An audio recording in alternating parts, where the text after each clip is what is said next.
রমজানের সর্বশেষ আমল কি ভাই? শেষ আমল মানে এরপর আর কোনো আমল নাই। কি সেটা? রমজান মাসে অনেকগুলো আমল আছে না? আমরা তারাবি পড়ি, সাহরি খাই, রোজা রাখি, অনেক কিছুই করি। শেষ আমল কোনটা যে এটা দিয়ে এন্ডিং, আর কোনো আমল নাই? সেটা হলো, সবাই জানি কিন্তু হয়তো মাথা আনতে পারছি না, সদকায়ে ফিতর দেওয়া, ফিতরা দেওয়া। এটা হলো রমজানের শেষ আমল। এটা দিয়ে রমজান মাসকে আমরা বিদায় দিই। অন্য অর্থে এটাকে বলতে পারি যে রমজানের পরের প্রথম আমল বলতে পারি, কারণ এটা শুরু হয় মূলত শাওয়ালের চাঁদ দেখা গেলে, ঈদুল ফিতরের চাঁদ দেখা গেলেই তখন এটা প্রযোজ্য হয়, যদি একদিন আগে থেকে দেওয়া যায়। এই ফিতরাটা আমরা কেন দেই? ফিতরা দেওয়ার উদ্দেশ্য কি? নবী করিম সাল্লাল্লাহু আলাইহি সাল্লাম দুটি উদ্দেশ্যের কথা বলেছেন। এক, তিনি বলেছেন যাকাতুল ফিতরি তুহরাতান লিস-সাইমি মিনাল লাগবি ওয়ার রাফাস ওয়া তু'মাতান লিল মাসাকিন। প্রথম কারণ হলো, তিনি বলেছেন যে এটা হলো রোজাদার ব্যক্তি সারা মাস জুড়ে যে সিয়াম সাধনা করেছে, ইবাদত বন্দেগী করেছে, যে মেহনত মুজাহাদা করেছে, এই সারা মাস জুড়ে ইবাদত বন্দেগী করার ফলে তার মধ্যে অনেক অর্জন যেমন হয়েছে, আবার অনেক ত্রুটিও ছিল। রোজাটা রাখতে গিয়ে সে কখনো অনর্থক কথা বলে ফেলেছে, রোজা রেখে অনর্থক বেহুদা কথা বললে রোজা প্রাণ আপনার ক্ষতিগ্রস্ত হয়, রোজা নষ্ট হয়, রোজার রূহ থাকে না, রোজার মান কমে যায়, কোয়ালিটিতে ঘাটতি হয়। এই যে রোজা রেখে আমরা কিছু উল্টাপাল্টা কথা, উল্টাপাল্টা কাজ করেছি যেগুলো রোজার সাথে যায় না, তো সেগুলোর কারণে রোজাটা তো ত্রুটিপূর্ণ হয়ে গেল। এই ফিতরা দেওয়ার কারণে সেটা রিফাইন্ড হয়ে যায়, সেটা ফ্রেশ হয়ে যায়, সেটা আল্লাহ তাআলা পরিচ্ছন্ন করে গ্রহণ করে। এই জন্য রোজার পুরা মাস, রমজানের পুরা মাস এবং সিয়ামের ভুল ত্রুটিগুলোকে ফ্রেশ করে সেটাকে আল্লাহর কাছে কবুলযোগ্য করে দেয় হলো ফিতরা। খুব বড় একটা বিষয়। আর দ্বিতীয় উদ্দেশ্য হলো ওয়াতু'মাতাল লিল মাসাকিন, গরিব দুঃখীদের মধ্যে খাদ্য দান কর্মসূচি অংশ হিসেবে ফিতরা আল্লাহ তাআলা দিয়েছেন। অর্থাৎ ইসলাম চায় যে ঈদের দিনটাতে অন্তত প্রত্যেক অভাবী মানুষের বাসায় খাবার থাকুক, কেউ যেন খাবারের কষ্টে না থাকে। এই জন্য ফিতরা আমাদেরকে পৌঁছাতে হয়। কখন পৌঁছাতে হয়? সেটা ঈদের চাঁদ দেখা যাওয়ার আগে থেকে। ফিতরা নিয়ে প্রতি বছরই অনেক আলাপ হয়, আমরা সেই দীর্ঘ আলাপে যাওয়ার সুযোগ সময় নাই। শুধু এইটুকু বলি, আমরা প্রায় সবাই আমরা ফিতরার সর্বনিম্ন পরিমাণটা দেওয়ার চেষ্টা করি। নবী করিম সাল্লাল্লাহু আলাইহি ওয়াসাল্লাম ফিতরার যে অপশনগুলো রেখেছেন সেগুলো কিন্তু বিভিন্ন রকম, ভ্যারাইটি আছে। সেখানে একটা অপশন আছে সর্বনিম্ন, সেটাই আমরা নেই। এবং প্রতি বছর আমরা খোঁজ করি যে ফিতরা এই বছর কয় টাকা ধার্য হয়েছে, 115 টাকা, তো দিয়ে দিলাম, বেঁচে গেলাম।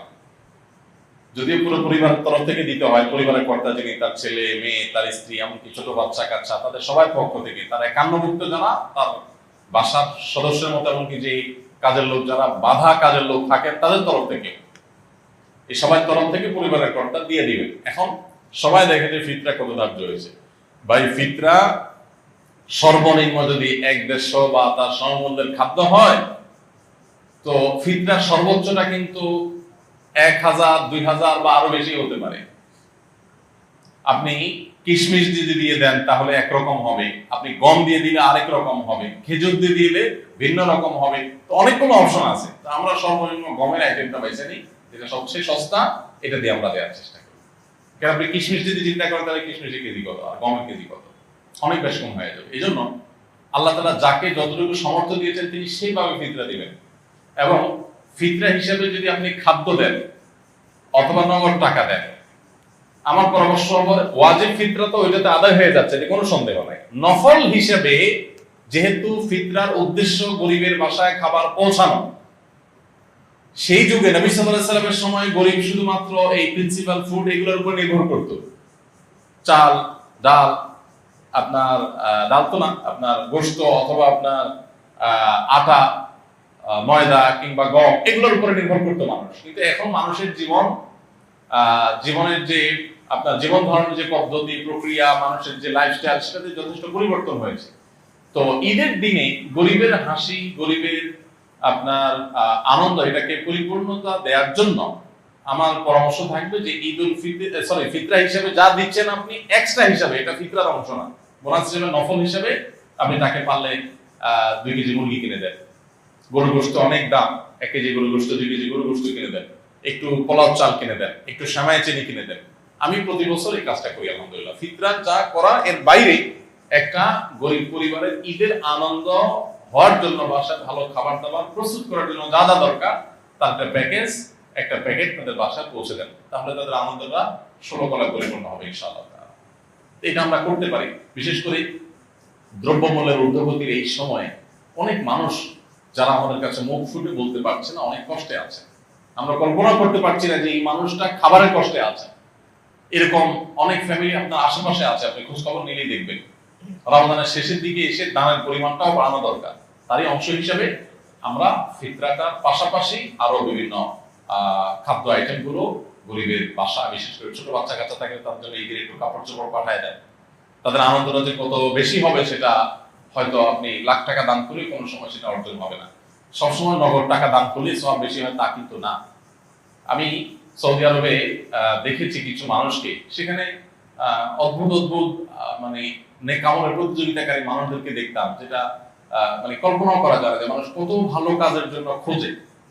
আমার একবার মনে আছে যে কোন একটা সুপার শপে কেনাকাটা শেষে, এরকম রমজান মাসেই হবে, আমি বিল দেওয়ার জন্য কাউন্টারে আসি। তো এক সৌদি নাগরিক আমার লেবাস পোশাক দেখে বুঝছে যে বাংলাদেশি। তো বাংলাদেশি মানে মনে করে তারা গরিব মানুষ, আর আসলে আমি গরিব। তো আমার পিঠে এরকম আস্তে করে আলতো করে হাতটা রাখছে, খুব সুন্দর করে, মানে যেটাতে আমি মানে রাখার তো একটা ধরন আছে, আস্তে করে পিঠের উপরে হাতটা রাখছে, মানে খুব কোমলতার সাথে, স্নেহের সাথে, স্নেহের পরের সাথে হাতটা রাখলাম। আমি ফিরে তাকালাম, দেখি যে একজন সৌদি নাগরিক, আমি চিনি তাই।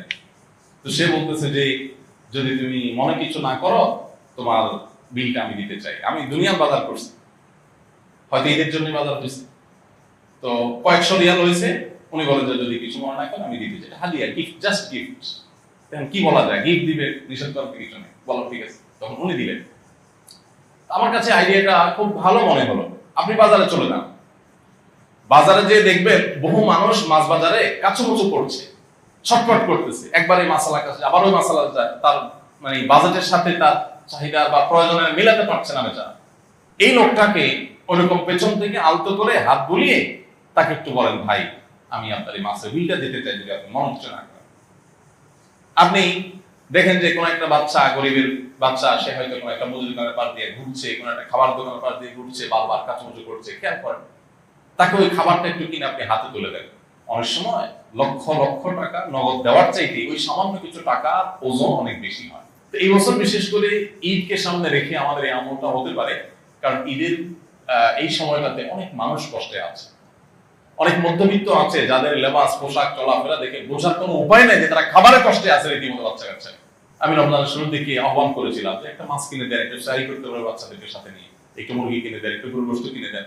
এমনও আছে যে গত রমজানে গরুর গোশত খেয়ে, কোরবানিতে গরুর গোশত খেয়েছে, এ পর্যন্ত আর গরুর গোশত কিনে খেতে পারেনি। তাকে আপনি 2 কেজি গরুর গোশত দিলে তার বাসায় আনন্দটা কোন পর্যায়ে চলে যাবে।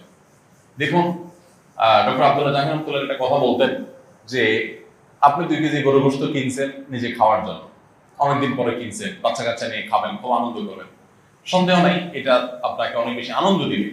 কিন্তু এর মধ্যে যদি আপনি দেখেন যে কোনো মানুষ খাবারই পাচ্ছে না, অনেকদিন পর্যন্ত না খেয়ে আছে, কষ্ট করছে, এই জিনিসটা তাকে আপনি দিয়ে দেন, বাহ্যিকভাবে মনে হবে কষ্ট হয়েছে, মূলত সেখানে যে আনন্দটা হবে ওইটা আপনি খেয়ে যে আনন্দ পাবেন তার চাইতে অনেক বেশি হবে। তো রমজানের শেষের দিনগুলোতে ঈদকে কেন্দ্র করে আমাদের এই সাদাকা দান, আমাদের আশেপাশে কারা কষ্টে আছে তাদেরকে খুঁজে বের করে তাদের মুখে হাসি ফোটাবার যে মেহনত, সেটা বেশি হওয়া দরকার। আল্লাহ আমাদেরকে তৌফিক দান করুন।